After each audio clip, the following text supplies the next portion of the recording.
the first thing I want to talk about is my experience, right? I told y'all 7-time All-Star, 7th time experience in this. It never gets old. The first thing I got to start off with the live show.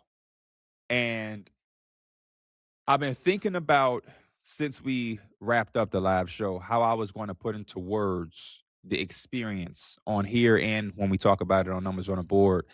But it's very hard to figure out the proper words to say. You have to kind of experience it to understand the feeling, to go and sit in a room, and it was pretty much sold out, hundreds of people there, and to just to get that electricity right from a crowd that is just there. They understand all of the inside jokes, all of our references, and to me, this is probably one of the best shows we ever put on, right? We had an incredible guest in Joakim Noah that I'll talk about in a minute. We had, again, another one of those full, damn near sold out crowds. I think the team was incredible that we had. Everybody was prepared and on par with everything that went on with the show. The meet and greet was phenomenal as always. We stood after an additional couple of hours and took pictures and signed things and had some incredible conversations with people face to face that we, up to that point, had only known through Discord and Twitter and Instagram. And to be able to see those faces in real time and in person is always a pleasure. But then also the skits, right? Like we had a Kahoot game for the fans, and that was dope because it came down to the wire. We had our skit that we did, kind of mimicking and doing our own version of Friday. If you don't know, go check out Friday, a classic. So I think for me, this is one of the first times that we put together a full, complete, like, world of Numbers on a Board and us as a podcast. We did a fit check. We brought Christian on the stage and showed off his new fit for All Star. Like, it was just a world of Numbers on the Board instead of how we did things in the past, which was like, hey, come watch us do the podcast in person. And we're just going to do the podcast and you just kind of get to see it as a live audience. But this time we did that and had a bunch of other things attached to it. And I feel like that's the next step for us, especially talking about doing another tour with Nine. So I just want to build on that.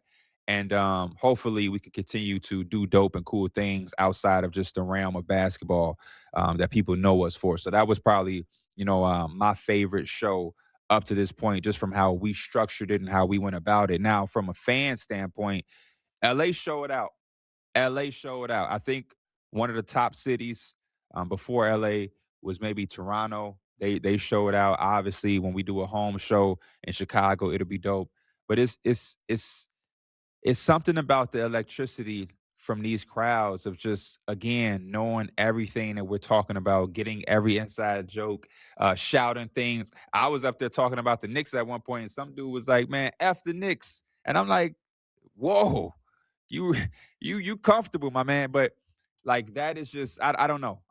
Even to see people ask to take pictures with Christian or Austin and just like really being in tune with the world. And you got people bringing through the wire merch and things that we did 5, 6 years ago. So I appreciate everybody that pulled up. It was super great meeting everybody. Always dope to hear those incredible stories.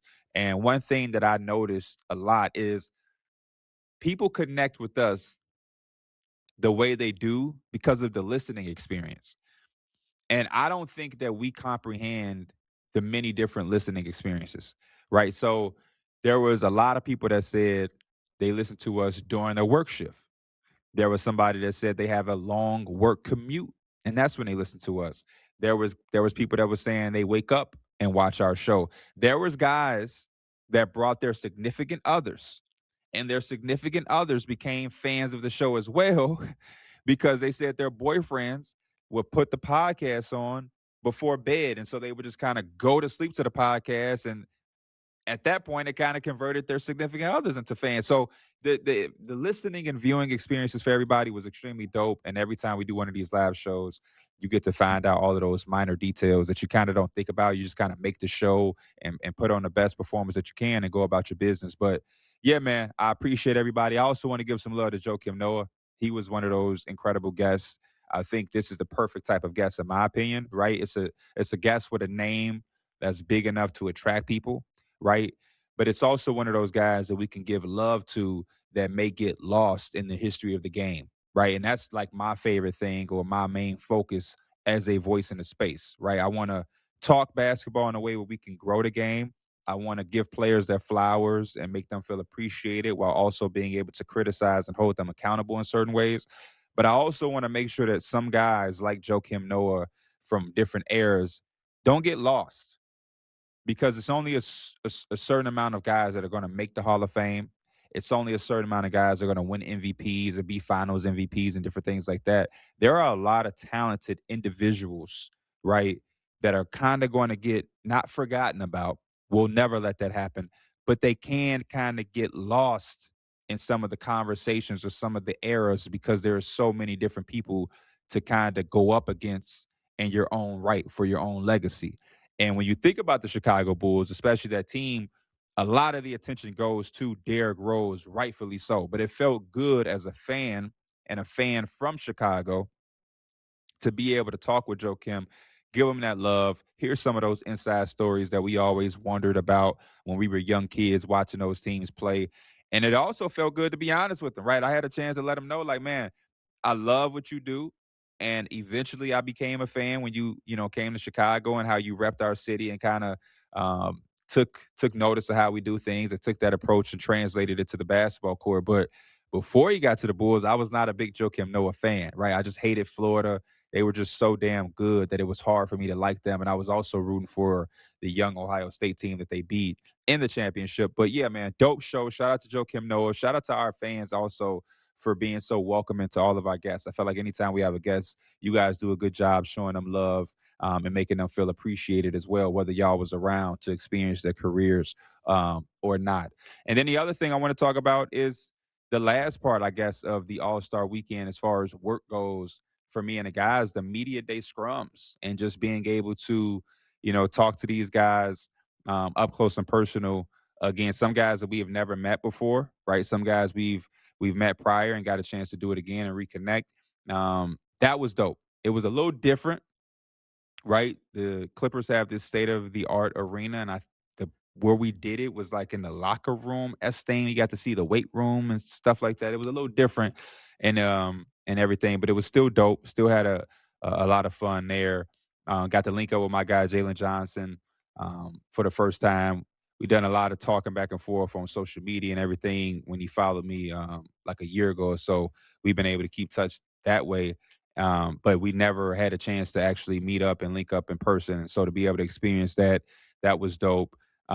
Chopped it up with my guy Jamal Murray for the first time. Some of the stuff y'all will see towards the end of the show. And then I was able to see some of my guys kind of get out of their comfort zone, man. I think Mike asked a few questions and got involved in the scrum, the most aggressive that I've seen him over the years. And then my guy D Millie. D Millie was a star. D Millie, he's always been really, really good in the scrums. Me and him have like this height advantage over a lot of the people that we're competing with to get our questions off. But D Mills has this height and this voice that kind of carries. And so to see him just get right to it was extremely dope. I don't think people realize how difficult it is to operate in a media day scrum, especially all-star where there's these big crowds. And they kind of did it different this year where it was like 2 guys at a time. So it allowed people to really huddle up around each microphone. Usually you might have 4 guys or 5 guys going at one time, and people have to pick and choose who they want to try to get their question at. But now it was like 2 guys at a time. It's like 50 people around each microphone. So to see D Millie kind of get his questions off and how he was operating was dope.